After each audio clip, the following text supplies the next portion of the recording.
LeetCode problem number 329, longest increasing path in a matrix.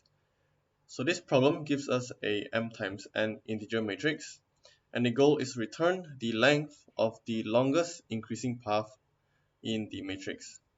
So here it explains the rules that we can only move in 4 directions, left, right, up, or down, and we may not move diagonally or move outside of the boundary, right?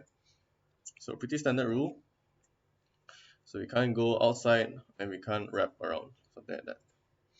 Okay, and the goal is to find the longest path. So here we have the longest path highlighted for us. So it'll be 1 to 2 to 6 and to 9, right?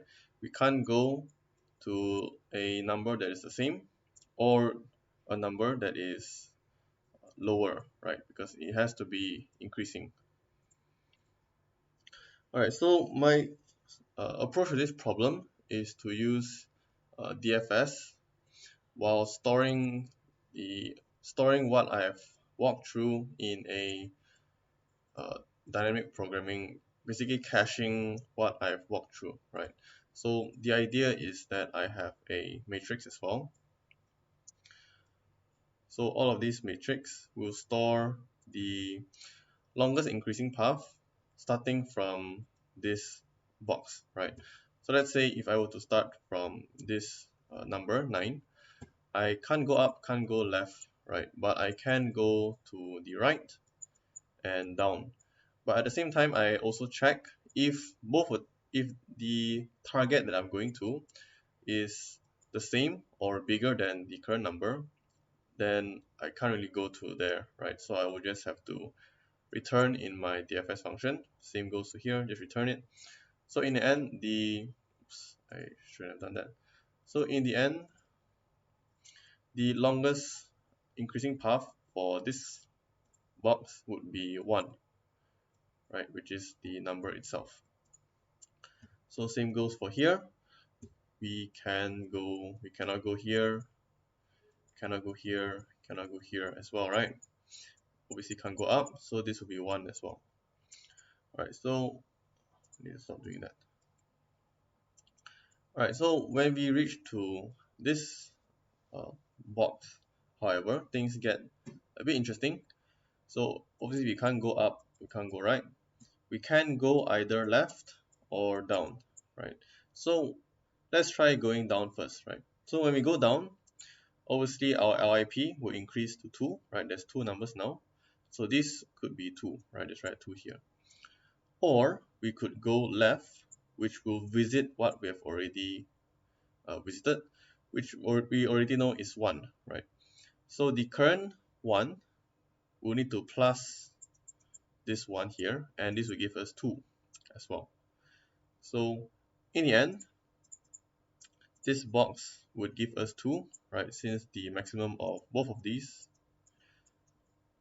they are the same number, so obviously max will return the same number. However, by visiting this 8 here, right, because we are running DFS, so obviously on 8, we have to check whether we can go left again, down again, right again, or up again, right? So let me clean the board a bit.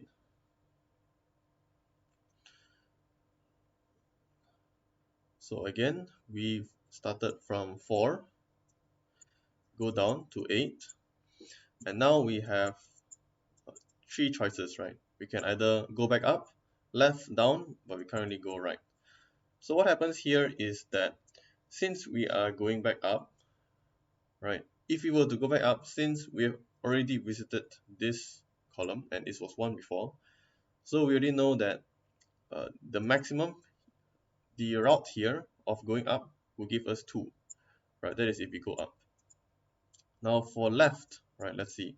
So if we were to go left here, again we have to run DFS, so we check whether we can go up, left, or down.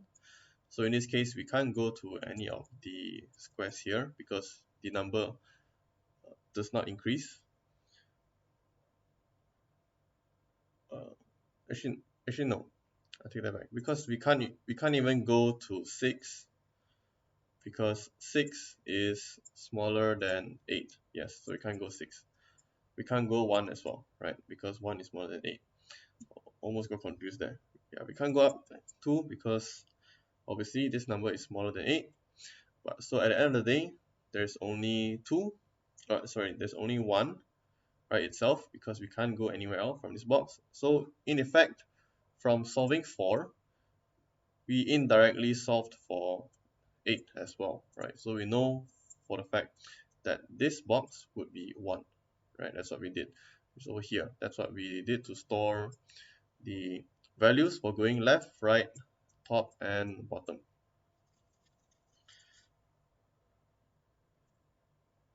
Okay, so once that is done,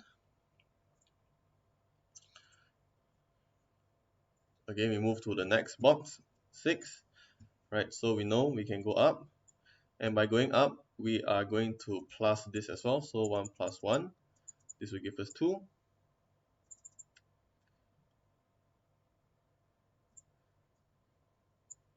So by going up, we get 2. We can't go right, smaller number. We can't go down, so we know number here is 2. Okay, for the next 6, we can go up, right? We can go right, can't go left, can't go down. So by going up, it will be plus this number. So this will be 2. And by going right, it will be this 1 plus the number here, which is also 1. Right, so maximum of these two numbers, 2 is still going to be 2. Okay, so let me speed it up a bit. So if we were to choose this, we know we can go up. And just by going up, we don't have to calculate again where this box has taken us before, because over here in our cache, we have already cached the longest increasing path for this box, right? So it will be 1 plus 2, which will give us 3 if we were to go up. And over here, we can't really go right. So in effect, we can only have 3. The longest increasing path for this box will be 3. Right.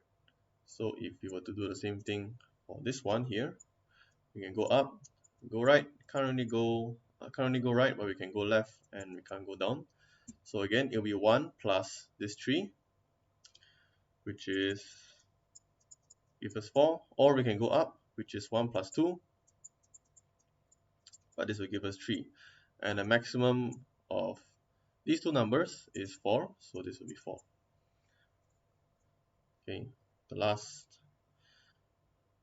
box, and unfortunately is the least. So over here, we can go up, right? So by going up, it will be 1 plus 1. This will give us 2 if you go up, and we can't go anywhere else, right? So this will only give us 2. After that, we basically get the highest number from this, from what we cached, which obviously will be 4. And if you can see the output here, we give us 4. Okay, so let's go through the code just briefly, because we know I basically explained how the code works. Basically caching the path we have taken and caching the longest increasing path for every step we take. Right, so we start from here. I first initialize row size and column size to the sizes of the matrix. Here, dp is where I initialize the empty 2D vector. Right, so initially it will be just empty, full of negative ones. Right, so the negative ones will be the starting number, and as a way to check whether or not I've visited this particular row column box before. Okay, so after that, I initialize result as 0. So this result will basically, once we have finished running DFS on this box, right? So we have a result here. So we will run the maximum between the result and the result of this DFS, right? So just now, if say we finish this, the result will become 1. finish this, result is still 1, finish this, result now is 2, and so on and so forth. So result at the end will get the highest number from our caching. So here a simple double for loop, one for the row, one for the column, running the, like I mentioned here, result, getting the maximum between the result and the DFS of that specific row and column. So we're starting at -1, and here I just pass in the matrix that was given to us. So this if statement here basically checks if we are out of bound or if the current number we are visiting is bigger than the number that we add, right?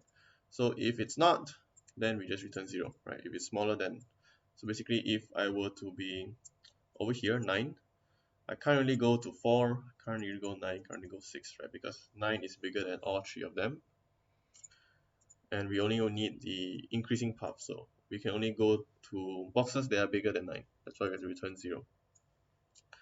So here, this basically means if I have already ran DFS in this box, right? Like for example, just now I mentioned 1, 1, 2, 1, right? So I've run DFS on this box before. Later on, when we were to go this and we go right, we don't need to run DFS here anymore because we have cached 1 here previously. Right, so this is just that.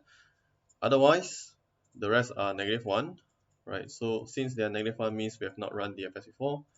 So here basically I have left, right, top, bottom running DFS on those boxes, right? So I get all of the results, and then I have the maximum of all of them.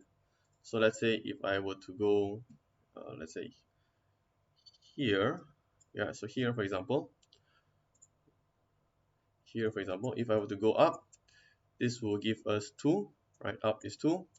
But if I were to go left, this will give us 4, right? So obviously the maximum between these two is 4. So that's what I'll be using to cache into my DP, right? Notice that I also have a +1 here, which is inclusive of the current box I'm in.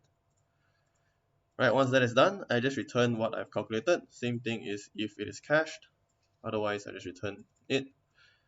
And then again, that will be the longest increasing path for that current box we're in.